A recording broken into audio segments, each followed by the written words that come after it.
बेबाक पत्रकार अजीत भारती के खिलाफ SC/ST एक्ट चंद्रशेखर रावण के द्वारा किया गया बिल्कुल दुर्भाग्यपूर्ण है। देखिए मामला क्या है, वो पहले पूरा मामला को समझिए।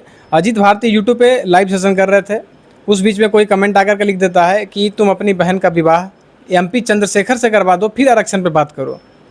अजीत भारती रिप्लाई करते हैं, मतलब ये आप, मेरी बहन की शादी हो गई है, उसके 2 बच्चे हैं, she is quite comfortable in her life, तो उसको मैं चंद्रशेखर जैसे चूतिए के साथ तो नहीं विवाह करवाऊंगा। मतलब अगर वैसा होता, शक्ल देखे चंद्रशेखर की, थूकने योग्य नहीं है, उसकी मूंछ देख करके मैं उसके मुंह पे थूक दूंगा। तो भाई विवाह में बहुत सारी चीजें देखी जाती है, ये नहीं कि चमार है और MP है इसलिए विवाह करो, ऐसा नहीं होता है। चंद्रशेखर को स्वयं को उस योग्य बनाना पड़ेगा।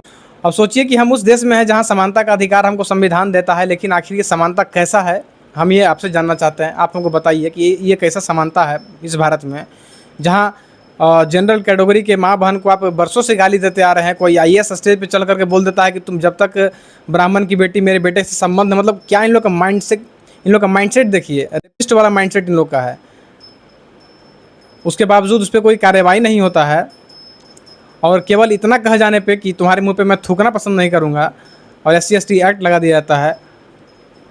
मतलब SC/ST एक्ट का सरासर दुरुपयोग भारत में चल रहा है। इस चीज़ को ये मामला जो है जस्टिफाई करता है, आप इस बात को मान लीजिए। इसीलिए SC/ST एक्ट में रिफॉर्म होना बहुत ज़रूरी है कि अगर केस फॉल्स साबित होता है तो उसके खिलाफ में क्या एक्शन होता है, इस चीज़ का यहाँ पे वर्णन होना बहुत ज़रूरी है SC/ST एक्ट में। बाकी दोस्तों आप क्या सोचते हैं कमेंट में लिखिएगा। तब तक के लिए जय हिंद।